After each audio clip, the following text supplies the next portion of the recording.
Hey guys, Mieko here, and I know I've been dead for the last few months, so I wanted to come back and make a quick video. Anyways, I'm gonna do one of my favorite things I used to do in Rise of Nations, which is to join a server, usually around 2030, and ruin the day of the poor guy that spent an hour and a half building up their country from 2019 to make them feel bitter about playing this game for that long.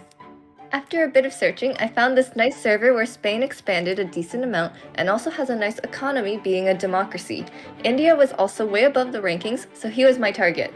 He didn't get quantum computing, which is pretty weird at 2030, so I had to spend about 4 years building up to stand a chance against India. I started planning a war with India and also allied with Yugoslavia.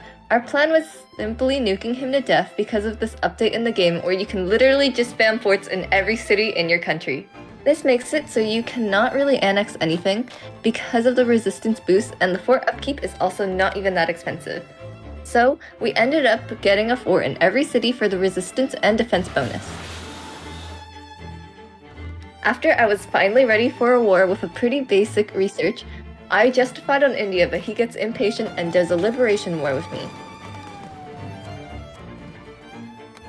Because our only border was basically Colombia and Venezuela, almost nothing happened for 3 years because of the forts, max infantry tech, and RD tech.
He tries to invade from Morocco, but nothing really comes from it because I can just spawn some RD and kill his entire army.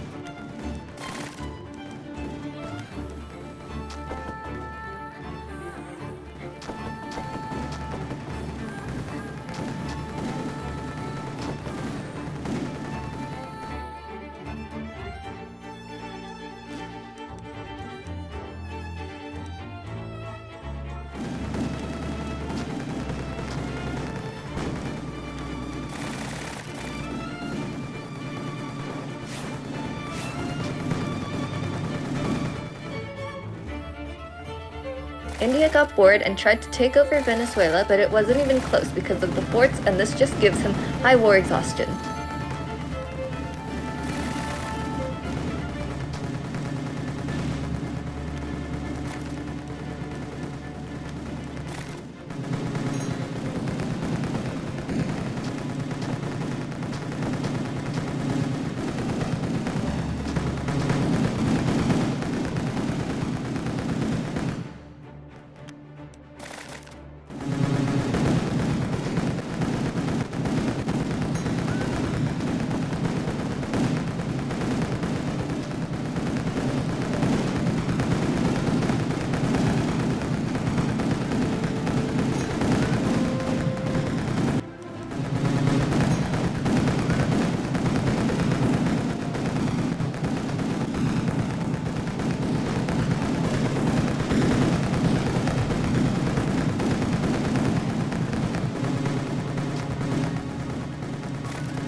We make a big invasion on his mainland with 6 million troops, but I can't really annex any cities even with 300,000 infantry per stack.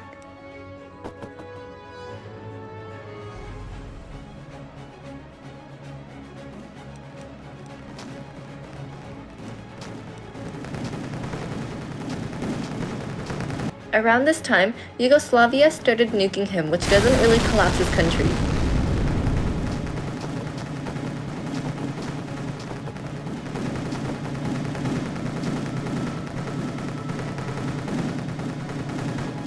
I also tried a mass bombing, which kind of works, but his unrest reduction is too good. Yeah, I could have tried better managing the bombing, but I was kind of lazy about it.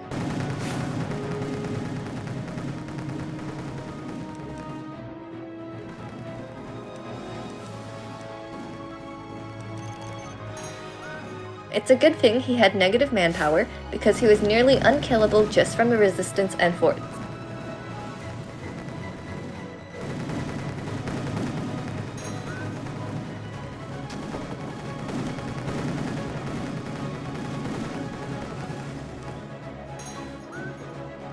He does finally leave, and we can take a look at his tech. He pretty much researched everything except for planes, navy, and the thing he should have gotten a while ago, nukes. If you want to know how to play Rise of Nations in the late game, it's basically two things now. Get some forts and just nuke people. Anyways, never play Rise of Nations past 2030 and tell me what I should do for my next video. Bye!